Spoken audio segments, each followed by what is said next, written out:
മോനെ നീ നന്നായി നോക്കൂ. മായമ സമ്മതിക്കോ? മായമ സമ്മതിക്കാൻ അവിടെ ഇരിക്കട്ടെ, ത്രിവേണിയുടെ ഫാമിലി സമ്മതിക്കും. എന്റെ ഫാമിലി എനിക്കറിയില്ല കിഷോറേട്ടാ. അവർക്ക് അങ്ങനെ വലിയ ഇഷ്ടക്കേടൊന്നും ഉണ്ടാവാൻ ചാൻസ് ഇല്ല. ഉറപ്പാണോ? അതെന്താ കിഷോറേട്ടാ അങ്ങനെ ചോദിച്ചേ? മായ സമ്മതിച്ചു എന്ന് വെക്കുക. പക്ഷെ ത്രിവേണിയുടെ ഫാമിലിയിൽ നിന്ന് ദാസേട്ടനോ സരസ്വതമ്മയോ ആവണി എതിർത്താലോ എന്തി എന്തി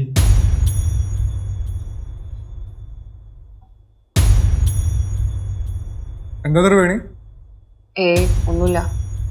എന്താ പപ്പ, എന്താ വിഷമിച്ചിരിക്കുന്നത്? അതൊക്കെ ഞാൻ പറയാം. ഓളൊന്ന് ആലോചിക്കും. പിന്നെ ആവണിയോടൊന്നും ഇപ്പോൾ പറയാൻ നിൽക്കണ്ട, പിന്നെ സംസാരിക്കാം. അവരുടെ മനസ്സിലെന്താണെന്നുള്ളത് അറിയണമല്ലോ. ശരിയേട്ടാ.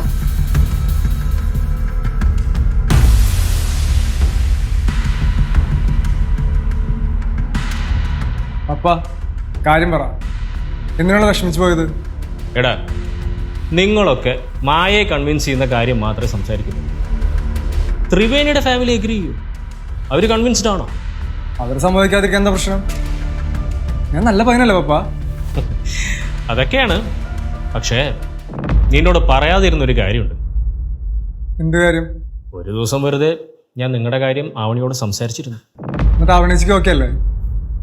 ഓക്കെ അല്ല. അല്ലേ? ആവണിക്ക് താല്പര്യം ഇല്ലെന്ന്. നമ്മുടെ ഫാമിലിയിലേക്ക് അവളുടെ സിസ്റ്റർ വരുന്നതിൽ ആവണിക്ക് താല്പര്യമില്ലെന്ന്. ചങ്കിക്കുളന്ന് ഓർത്താൻ പറയല്ലോ പപ്പ. എടാ, സത്യമാണ്. പക്ഷെ ഇത് ഞാൻ ത്രിവേണിയോട് പറഞ്ഞിട്ടില്ല.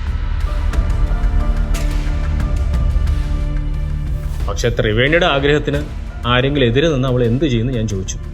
അതാ അവൾ വിഷമിച്ചു പോയത്. ഇങ്ങനൊരു പ്രശ്നം ഉണ്ടാവും ഞാൻ ഒരിക്കലും വിചാരിച്ചില്ല പപ്പ. ഞാനും പ്രതീക്ഷിച്ചില്ല. പക്ഷെ ത്രിവേണിയുടെ വീട്ടിൽ നിന്ന് ഒരു എതിർപ്പുണ്ടായ അവൾ നിന്നെ വേണ്ടാന്ന് വെച്ചാ നീ കരയണത് ഞാൻ തന്നെ കാണും. പപ്പ കരുനാക്കുറിച്ചൊന്നും പറയല്ല കേട്ടോ, അല്ലെങ്കിലും പക്ഷെ ടെൻഷൻ അടിച്ചിരിക്കാം. അല്ല, ഓക്കെ ആവുമെന്ന് വിചാരിക്കാം. എല്ലാം മൂടും കളഞ്ഞു. അങ്ങനെ സംഭവിക്കില്ലായിരിക്കും അല്ലേ? എന്താ പ്രതീക്ഷിക്കാം. Let's hope for the best.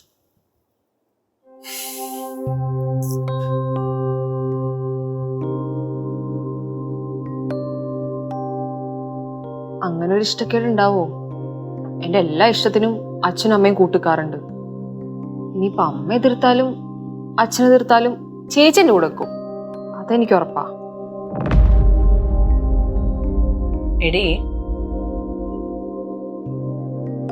എടി എടി ത്രിവേണി, എന്താ ചേച്ചി? നീ ഇത് ഏത് ലോകത്താ? എത്ര നേരമായി ഞാൻ വന്ന് വിളിക്കുന്നു? ഒന്നുമില്ല ചേച്ചി. നിനക്കെന്താ ഒരു വിഷമം? വിഷമൊന്നുമില്ല. മനസ്സിൽ എന്തേലും ഉണ്ടെ പറ വച്ചേ. ഇങ്ങനെ ആലോചിച്ച് വിഷമിച്ചിരിക്കുന്ന എന്തിനാ? ചേച്ചിയോട് പറ. ഒന്നുമില്ല, സത്യമായിട്ടൊന്നുമില്ല. ഒന്നും ഇല്ലെന്നൊന്നും നീ പറയണ്ട. കുറച്ചു ദിവസമായി ഞാൻ നിന്നെ ശ്രദ്ധിക്കുന്നുണ്ട്. എന്താ കാര്യം എന്ന് വെച്ചാ പറ. കാര്യമൊന്നുമില്ല ചേച്ചി, ഞാൻ വെറുതെ ഇരുന്നതാ. എടി, എന്തേലും ഉണ്ടെ തുറന്നു പറ. വിഷമം മനസ്സിൽ വെച്ചോണ്ടിരുന്ന അത് കൂടത്തല്ലേ ഉള്ളൂ. പറഞ്ഞാലല്ലേ നമുക്കതിന് പരിഹാരം കാണാൻ പറ്റുള്ളൂ. എനിക്കൊരു വിഷമല്ല ചേച്ചി. ശരി, ഞാനായിട്ട് ഇനി ഒന്നും ചോദിക്കുന്നില്ല. നീ വന്നാ? നീ ഇതെവിടായിരുന്നു ഇത്ര നേരം? ഞാൻ താഴെ ഉണ്ടായിരുന്നു.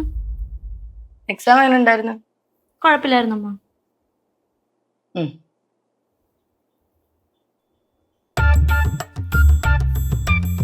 പിന്നെമ്മ, കുഞ്ഞമ്മ എന്താ വിഷമിച്ചിരിക്കുന്നത് ഞാൻ പറയട്ടെ. എന്താ?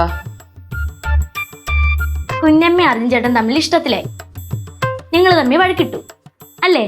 ഓ പിന്നെ, എനിക്ക് ഇഷ്ടപ്പെടാൻ വേറെ ആരെയും കിട്ടിയില്ലല്ലോ. ഒന്ന് പോടി. പിന്നെമ്മ, ഉരുണ്ട് കളിക്കണ്ട, എനിക്കെല്ലാം മനസ്സിലായി. അർജുൻ ചേട്ടൻ പറഞ്ഞിട്ട് ഒരുങ്ങി വരുന്നു, ഫോട്ടോ എടുക്കുന്നു, പോസ് നിൽക്കുന്നു. എന്നിട്ട് അമ്മ വന്നപ്പോ ഓടിപ്പോയി അർജുൻ ചേട്ടൻ. എനിക്കിതെല്ലാം മനസ്സിലാവുന്നുണ്ട് കുഞ്ഞമ്മ. ഞാൻ കൊച്ചുകുട്ടിയൊന്നും അല്ല.